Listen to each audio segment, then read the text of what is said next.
Para business leaders dan intellectual business community, kita lanjutkan diskusi kita dalam segmen ketiga, yaitu kita masih membicarakan opportunities in China ASEAN Free Trade.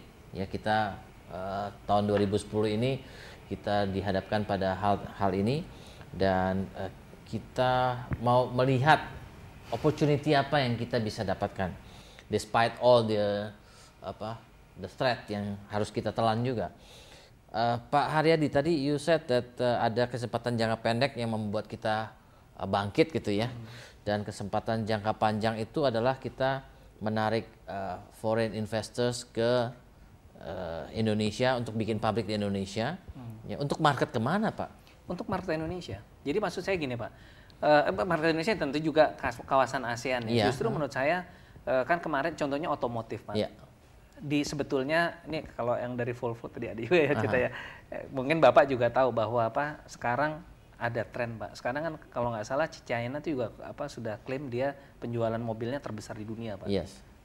Macam-macam merek. Nah, kalau saya melihat, karena saya juga bicara dengan beberapa teman yang kebetulan mereka ada di dalam Japan's Club ya, mereka tuh sebenarnya takut semua, Pak. Terutama yang otomotif dan elektronik. Melihat situasi daripada China itu. Mungkin samalah waktu mereka baru mulai tahun-tahun 70-an, dan juga Korea kan. Korea dulu orang memandang sebelah mata kan. Tapi nyatanya sekarang Korea juga mereka kuat otomotif. Nah, gelombang ini akan terjadi juga di produk-produk otomotif Cina. Ini salah satu contoh, Pak. Anda bisa bayangkan kalau misalnya kita bisa merangkul dia, karena sekarang kan ASEAN yang berhasil menjadikan otomotif center kan Thailand. Mereka sukses menggait pemain-pemain dunia untuk bikin pabrik ke sana. Nah, kalau Indonesia bisa memainkan peran yang penting ini, juga menarik teman-teman dari China untuk bikin pabrik otomotifnya di sini, saya yakin ini juga akan ada benefitnya untuk Indonesia itu sendiri. Ya mohon maaf kalau teman-teman dari Jepang nih kan atau Eropa kan rada pelit ya, Pak. Ngomong aja gitu, kita mah suruh assembling aja terus. Nah, mungkin dengan China kita bisa bicara lebih, jangan begitu dong, jangan cuman assembling, kita bicara betul-betul untuk bersama, untuk kita kembangkan bersama. Nah, potensi-potensi itu saya melihat ada, Pak, cukup besar. Pak, yang saya lihat yang kita ributkan adalah kita terancam manufacturing kita. While on the other hand kita punya kesempatan untuk tetap punya kesempatan untuk trading ya, Pak. Walaupun barang-barangnya dari China, dari manapun juga kita punya kesempatan untuk trading. Dan yang paling terancam adalah manufacturing. Sebenarnya kalau kita lihat Singapura, manufacturingnya nggak banyak. Mereka banyak dari trading, service, jasa, ya kan? They can live dan bisa get good income. Kalaupun sampai Indonesia itu banyak sektor manufacturing yang tidak bersaing sehingga harus tutup, kenapa tidak kita move aja ke dalam manufacturing? Let's say kita jadi hubnya dari produk-produk China untuk ke negara ASEAN yang lain, ataupun misalnya ke negara dunia ketiga misalnya, kenapa tidak?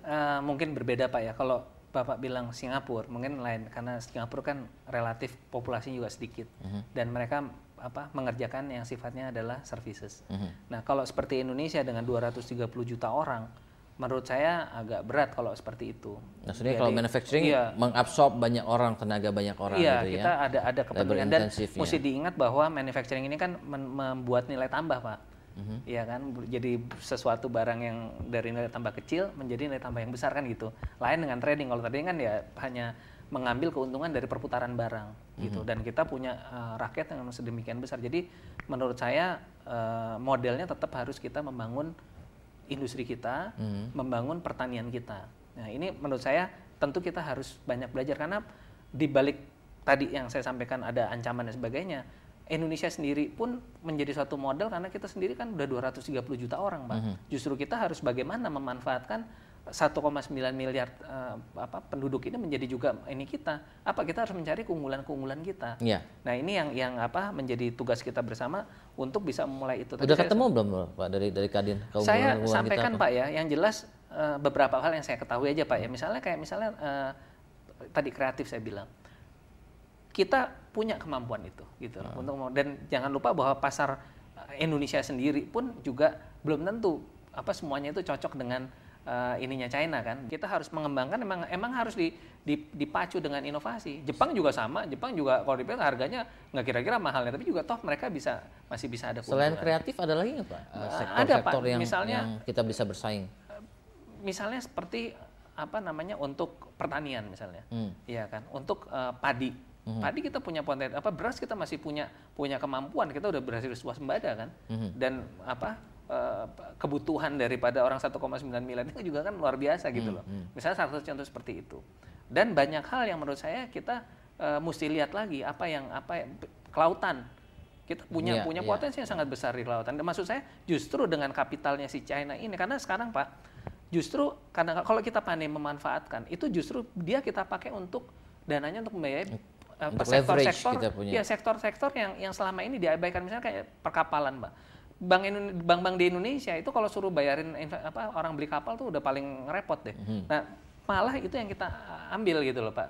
Apa yang kita nggak bisa lakukan itu yang kita kerjasamakan dengan mereka untuk memperkuat basis industri kita.